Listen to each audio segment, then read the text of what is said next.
So I have to admit that I have been wrong. I always, I'm not really a big supporter of Thermaltake. However, they have released a product that is absolutely sensational for gamers, and it's affordable. It is the best $40 case that I've ever purchased, ever.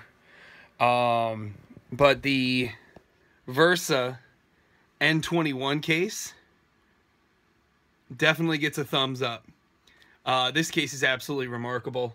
It's lightweight. It kind of reminds me of the NZXT Phantoms with its design, but just built with it, and it's absolutely remarkable. The front panel and the roof are actually a transparent plastic, so you can have a bunch of lighting, and it looks incredibly sharp. This is by far the best $40 case that I have seen on the market today. It's fantastic. Let me show you the front of it. So I've already built with it. This is the front panel from bottom to top. Now, I have added the 120mm red as well as two 9 LED strips on each side, but it looks incredibly sharp. The metallic finish in the middle really gives it that nice sleek look, and it's well rounded, so it's not boxy. Comes to a point at the top, much like the NZXT Phantoms do. It's a lot like a Phantom. But that front facing, wow.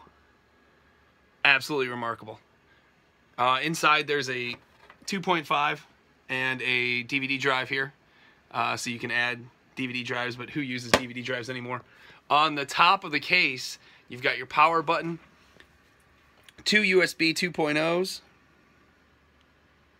Wow, look at that thing just shine. Yeah, the metallic runs all the way down to here. 1 USB 3.0 audio, headphones, power button, reset button on the top. And then on the top here, this is also that transparent plastic. Now, the unique thing about this case is that will actually house a 240mm radiator. And I'm going to turn off the lights here so you can get more of an idea of how much red actually comes out of the top of that case. Absolutely fantastic looking. But yeah, this will house a 240mm radiator. So, side window.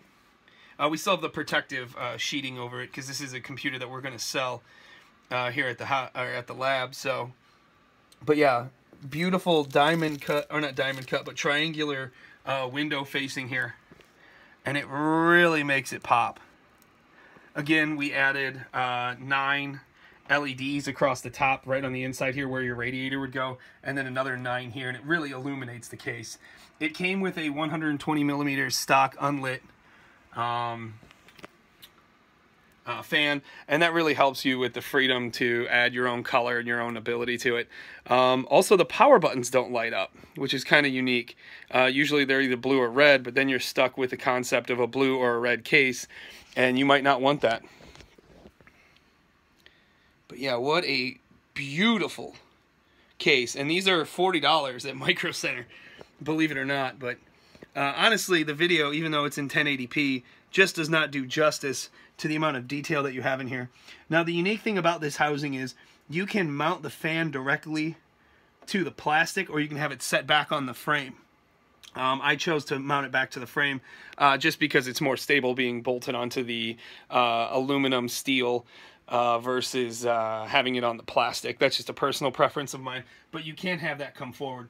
The other thing is, too, you could fit another 240mm radiator in that front panel. There's a ton of room in it. But really, truly a remarkable case. They did things right with the front facing will actually pop right off instead of having to worry about having the wires get drawn through it, and that really causes a mess. The nice thing too is on the back here, we haven't finished the wire management here, so don't freak out and leave me, negative feedback for it. There is a 2.5mm SSD drive mount here on the back side, which helps with your cable management in the back, as well as you remove a lot of the clutter up in this area where you would see in. Which again, another perk that you usually only get with the real fancy, $70, $80 and up cases. This one, like I said, is only $40 right now, which is just phenomenal for what you get. The plastics are a little thin, so if you've got kids or wild animals, sometimes they're one and the same, you'd have to be a little nervous of it. Again, this is a micro ATX. You can fit small ATX boards in here, but a good amount of room. laterally. And then that's what the inside looks like. And like I said, you can store a 240 millimeter radiator up there with plenty of room. And you can have it in a push-pull system because there is enough room between the board and the mounts for your motherboard. Like, there's a good amount of gap in here. So yeah, there's a great amount of gap, and then it mounts all the way up here. But also, if you do have it on a push-pull system, you're probably saying, well, how does it vent through the plastic? Well, there's a mesh grill right here, as well as on the other side, and then mesh grilling on the back here, so it would vent out the top. That makes a fun sound on my hand. So, I mean, you can see just the amount of light that we have radiating out of this thing. It's fantastic. But yeah, like I said, I usually am not a fan of Thermaltake products. However, the Versa 21, the Versa N21, sorry, I gotta get the name right, is an absolutely gorgeous case. Just gorgeous. They really did a number with this one. But again, like I said, for a $40 case, you're not going to do any better than the Versa N21. Gorgeous. Big fan. Ah, Tarasenko!